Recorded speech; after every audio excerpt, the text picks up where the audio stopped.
कृष्ण कृष्ण कृष्ण श्री कृष्ण गोविंद हरे मुरारी।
অজ্ঞান তিমিরান যস্য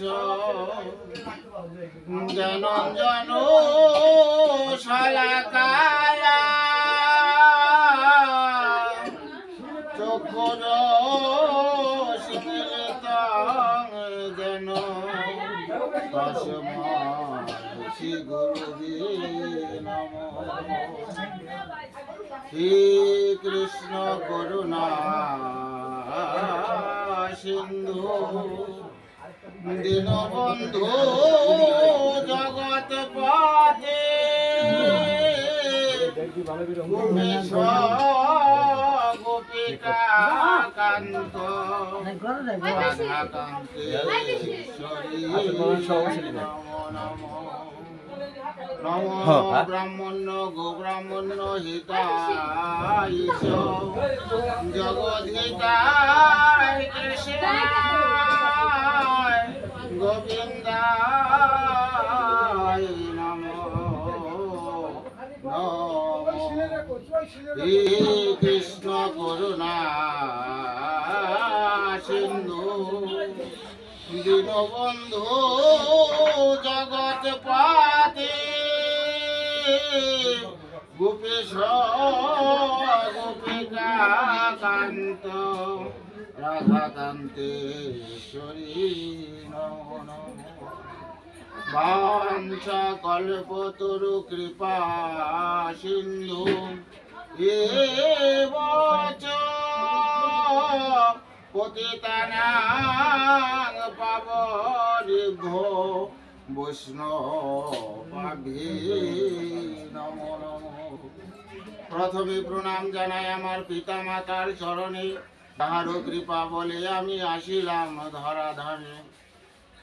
তারপরেতে প্রণাম জানাই আমার দীক্ষা গুরুর চরণে, দীক্ষা গুরু আমার ভবে যে জনগ হলো, গোপাল গোস্বামী তার নাম রয়ে গেল। বলতেছি কোন গোপাল বলছি ব্যাখ্যা করি, বর্তমানে বোয়ালি আছে তাহার বাড়ি। তারপরেতে প্রণাম জানাই আমার কবিগুরুর চরণে, কবিগুরু আমার ভবে যে জনগ হলো, বিজয় সরকার তার নাম রয়ে গেল। বলতেছি কোন বিজয় বলছি ব্যাখ্যা করি, বর্তমানে জলপাইগুড়ি ময়নাগুড়ি রুটে বার্নিশ তাহার বাড়ি। তারপরেতে প্রণাম জানাই আমার শিক্ষা গুরুর চরণে, শিক্ষা গুরু আমার ভবে যে জনগ হলো, ব্রহ্মচারী রসিক চাঁদ দরবেশ নাম রয়ে গেল।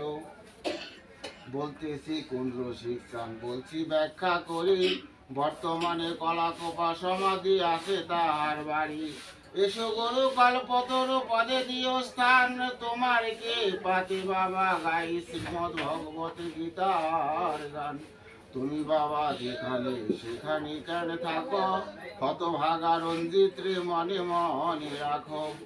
রাখো কিংবা না রাখো তাতে দুঃখ নাই, শেষের দিনে যেন এইরকম সাধু গুরু বৈষ্ণবী দর্শন পাই।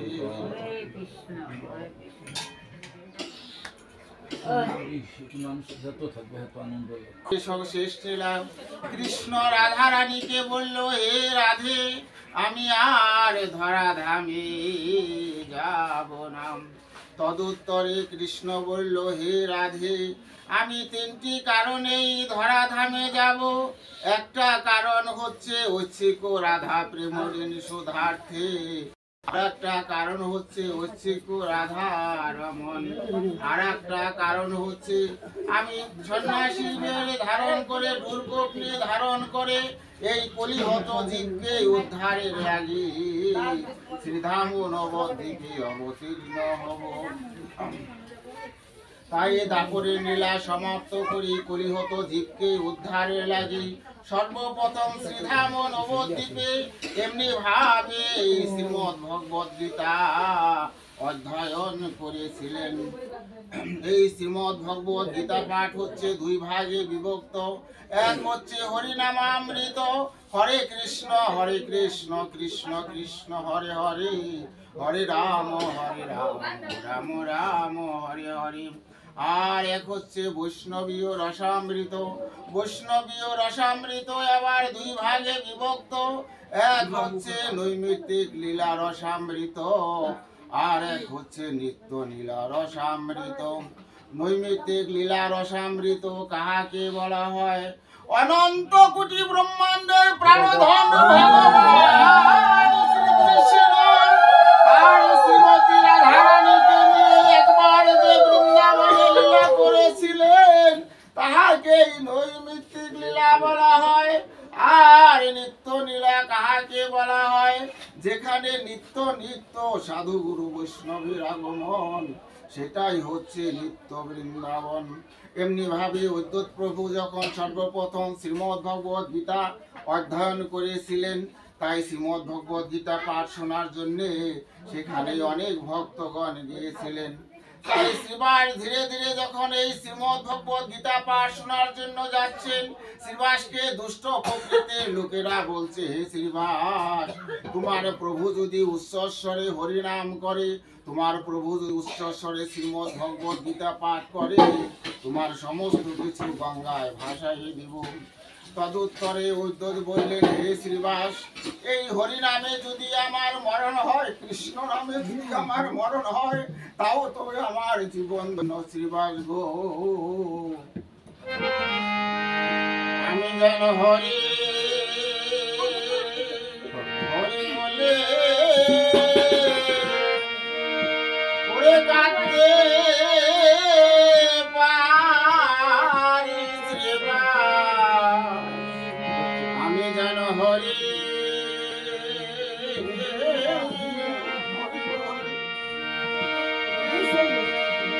কাঁদতে পারি, মুখে বলল হরি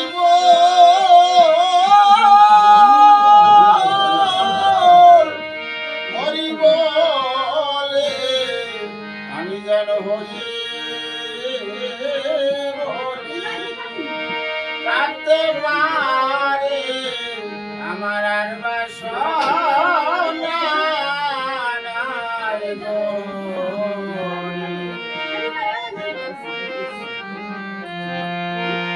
আমার প্রাণ পাখি যেদিন যাবে উড়ে, আমি যেন কৃষ্ণ বলে কাঁদতে পারি। এমনি ভাবে ধীরে অদ্বৈত প্রভু ধোলায় গড়াগড়ি যাচ্ছেন, আর কৃষ্ণ গোবিন্দ বলে, হে গোবিন্দ তুমি যদি আবির্ভূত না হও, কলির কৌলস থেকে এই কলির জীব উদ্ধার পাবে না। তাই প্রভু দৈববাণী করলেন, হে অদ্বৈত আমি অচিরেই শশী সিন্ধু গর্ভে শ্রীধাম নবদ্বীপে অবতীর্ণ হইতে আছি। তাই গৌর নিতাই শ্রীবাস পঞ্চতত্ত্ব সঙ্গে করে শ্রীধাম নবদ্বীপে অবতীর্ণ হলেন। গীতার কোন অধ্যায় পড়বে? আধ্যাত্মিক, আদি ভৌতিক, আদি দৈবিক। আধ্যাত্মিক হচ্ছে এমন একটা জিনিস যা পৃথিবীতে আমি বা প্রত্যেকটা মানুষ এমন কোন কর্ম করেছি পৃথিবীতে কেউ জানে না, সেটা কিন্তু ভগবান জানে। তার প্রতিফল আমার অক্ষরে অক্ষরে ভোগ করতে হবে, সেটাই হচ্ছে আধ্যাত্মিক। আর আদি ভৌতিক কি? আদি বৈদিক ভূত পেয়ে যক্ষ রক্ষ, যত দূর পর্যন্ত এই গীতার ধ্বনি, হরি নামের ধ্বনি, কৃষ্ণ নামের ধ্বনি যায়, তত দূর পর্যন্ত ভূত পেয়ে যক্ষ রক্ষ আসতে পারে না। চৈতন্য ভাগবতে 11 পরিচ্ছেদে বললেন, দুষ্ট প্রকৃতিরা বললেন যে প্রভু তুমি উচ্চস্বরে হরিনাম করো না।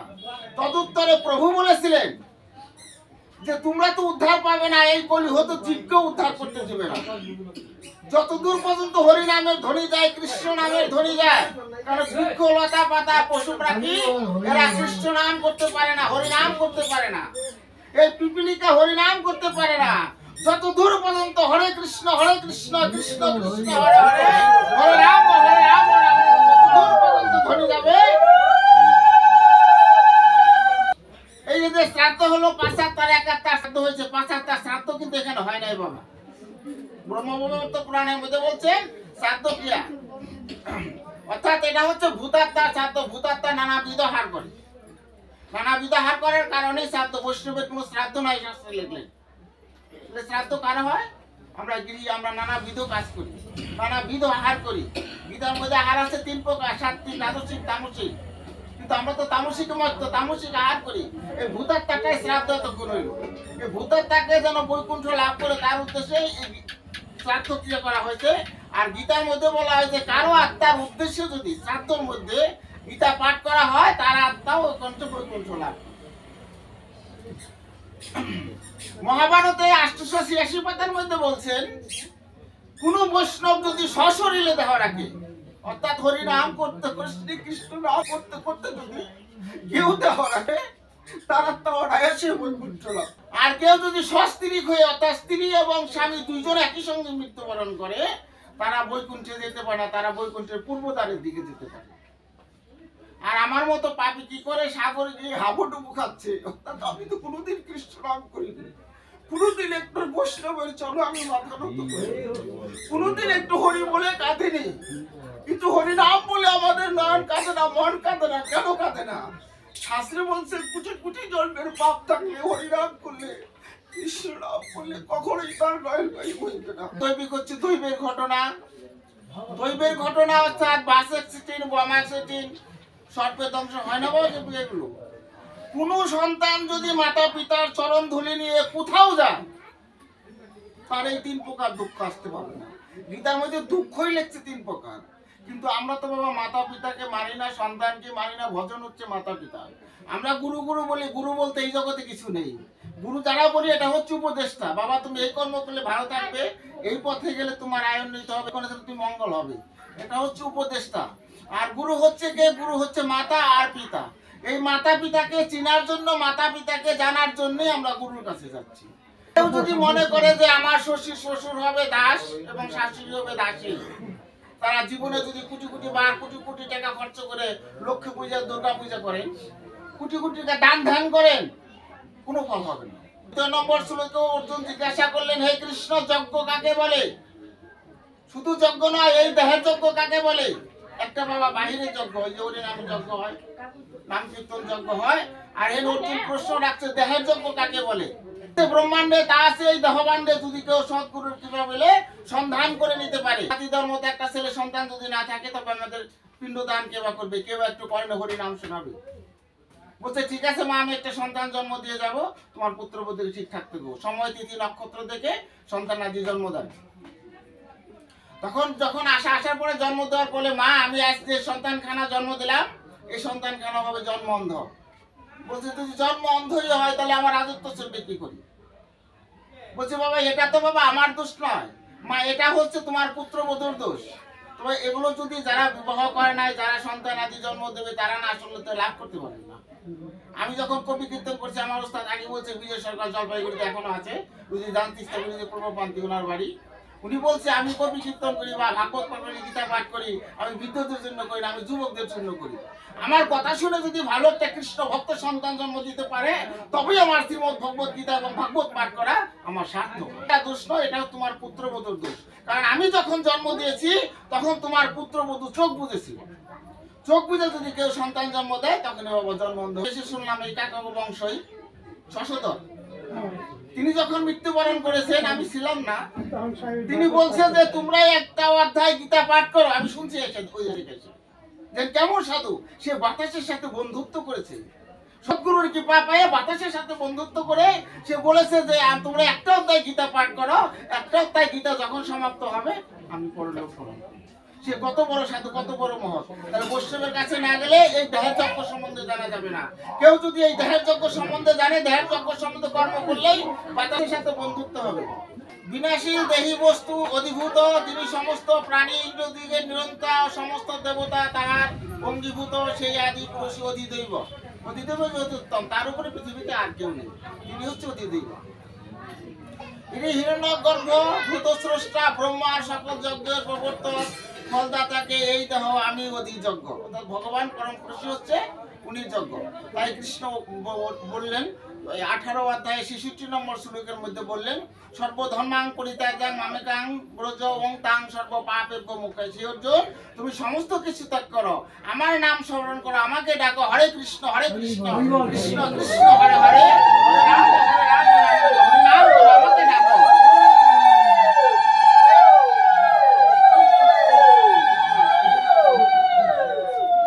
আমি তোমাকে সর্ব পাপ থেকে মুক্ত করতে পারবো। মৃত্যুকালে যিনি আমাকে স্মরণ করিতে করতে ত্যাগ করেন, তিনি আমাকেই প্রাপ্ত হন। অর্থাৎ আমি যদি কৃষ্ণ নাম করি অভ্যাস যুগে, আমি যদি অভ্যাস না করি, কখনই বাবা মৃত্যুর সময় কৃষ্ণ নাম আসবে না, হরি নাম আসবে না। তাই যে যেভাবে মরে সে পৃথিবীতে আবার সেইভাবে আবির্ভূত হয়। আর আমার ভক্ত আমাকে প্রায় এ বিষয়ে সংশয়, অর্থাৎ সন্দেহ নাই। সংশয় মানে সন্দেহ নাই। সর্বদা ঈশ্বর চিন্তা করিলে মন অন্য কোনো দিকে যায় না। এইভাবে চিন্তা করিতে করিতে সেই দিব্য পুরুষকে পাওয়া যায়। সেই পরম পুরুষ সর্বজ্ঞ অনাদি, সর্বনিরন্তা, সূক্ষ্মাতি সূক্ষ্ম, সকলের বিধাতা, অনন্ত অচিন্ত স্বরূপ, সূর্য বৎস স্বপ্রকাশ, প্রকৃতির অতীত এই আলোকিক পরম পুরুষকে যে ব্যক্তি ভক্তির সহিত যুগ বলে মন একাগ্র করিয়া ভ্রমধ্যে প্রাণকে স্থির রাখিয়া মৃত্যুকালে চিন্তা করেন, তিনি সেই পরম পুরুষকে লাভ করেন। অর্থাৎ এই যে এখানে বললো, তুমি চোখ বুঝে তোমার মার রূপ ধারণ করো, তোমার মা যেন বৈকুণ্ঠে যায়। নয়ন জলে হরি নাম করতে হবে, কৃষ্ণ নাম করতে হবে। কিন্তু আমরা কৃষ্ণ নাম করি, কিন্তু এতে বাবা উদ্ধার পাবো না। চৈতন্য চরিত্রের মধ্যে বলছেন, 20 জনম করে যদি হরি নাম সংকীর্তন, পাবে না ব্রজের প্রাণ কৃষ্ণধন। কেন পাবে না? কিন্তু আমার তো প্রেম নেই। প্রেম হচ্ছে নয়নবাড়ি, হরি নাম করলেই নয়নবাড়ি ভয়ে, সেই তো এই জগতে বৈষ্ণব। অর্জুন সর্বদা ঈশ্বর চিন্তা করিলে মন অন্য কোনো দিকে যায় না। এইভাবে চিন্তা করিতে করিতে সেই দিব্য পুরুষকে পাওয়া যায়। সেই পরম পুরুষ সর্বজ্ঞ অনাদি, সর্বনিরন্তা, সূক্ষ্মাতীত সূক্ষ্ম, সকলের বিধাতা, অচিন্ত স্বরূপ, সূর্য বৎস স্বপ্রকাশ, প্রকৃতির অতীত আলোকিক পরম পুরুষকে সেই ব্যক্তি ভক্তি স্বরূপ বলে সেই একাগ্র চিত্ত করিয়া মুহূর্তে তাকে জানতে পারে। যদি ওম উচ্চারণ করে মধ্যে, ওমের মধ্যে বাস করেন কারা? ওমের মধ্যে বাবা 3 জন বাস করে, মাতা পিতা গুরু।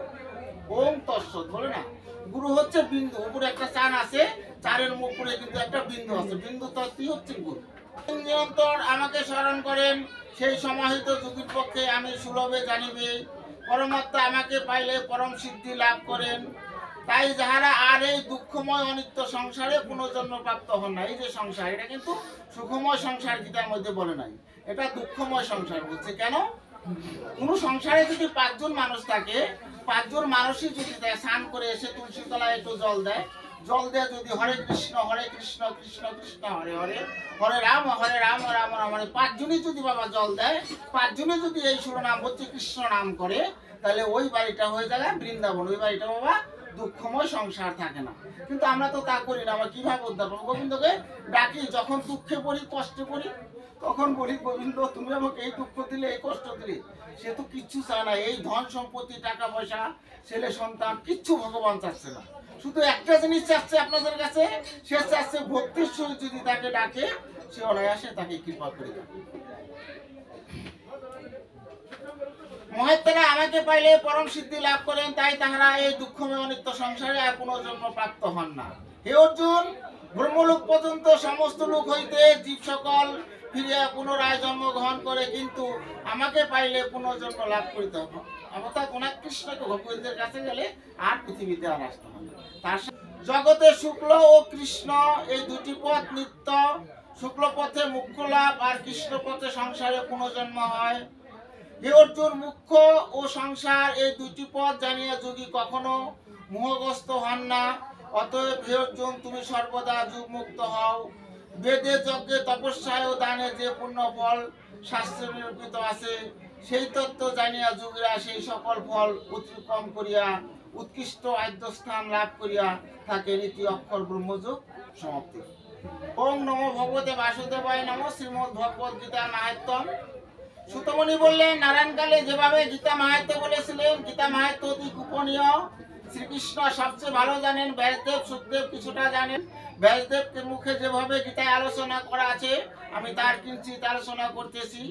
সমস্ত উপনিষদ হলো গাভী স্বরূপ। শ্রীকৃষ্ণ হলেন দহনকর্তা, অর্জুন হলে বাসুর বৎস। গীতার অমৃত, গীতা শুনে যেটা আনন্দ পাওয়া যায় সেটাই হচ্ছে অমৃত।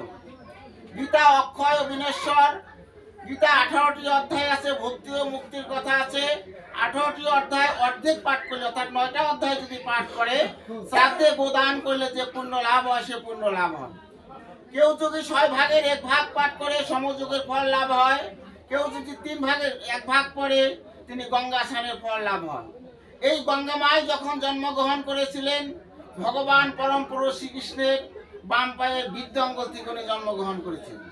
জন্মগ্রহণ করার পরে ভগবানকে বলেছিলেন, হে গোবিন্দ, তুমি তো আমাকে জন্ম দিলে, পৃথিবীতে পাঠালে, এই জগতের যত পাপ তাপ আছে সমস্ত পাপ তাপ তো আমার মধ্যে ধুয়ে যাবে।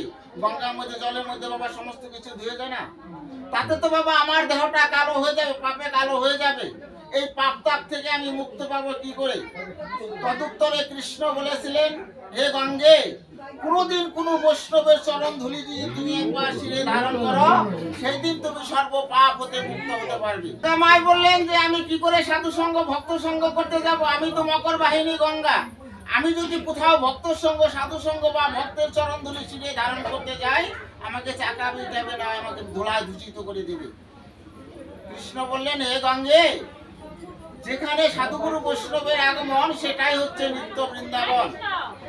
চরণ ধুলি ধুলাই গড়াগড়ি দাও, পাপ থেকে মুক্ত হতে পারবে। শুধু কি বাবা গঙ্গা মায়ের কথা, আমার মতো পাপীরও তো কথা। আমরা সারা জীবন অন্যায় অপরাধ করে থাকি। তাই কোনোদিন একটু সাধুগুরু বৈষ্ণবের চরণ ধুলি শিরে ধারণ করিনি, কোনোদিন একটু বৈষ্ণবের চরণ ধুলি শিরে ধারণ করিনি। আমায় দাও দাও বৈষ্ণবে চরণে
আমি বলবি সাবো আমার ত্রিকাব জ্বালা আমি তোর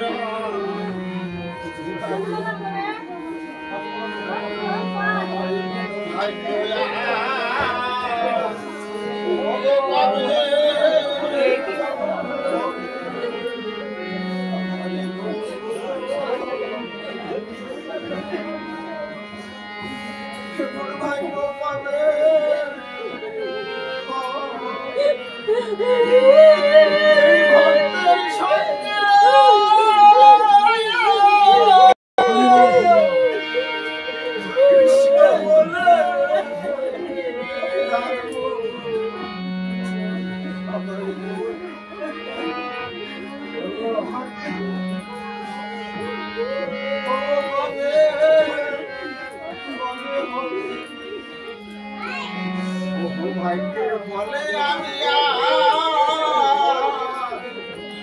পেয়েছি ভক্তের সঙ্গ। ভাগ্যের ফলে আজ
আশ্রয় কর সাধু সঙ্গ মাত্র সঙ্গ কেউ যদি একবার বৈষ্ণবের চরণে মাথা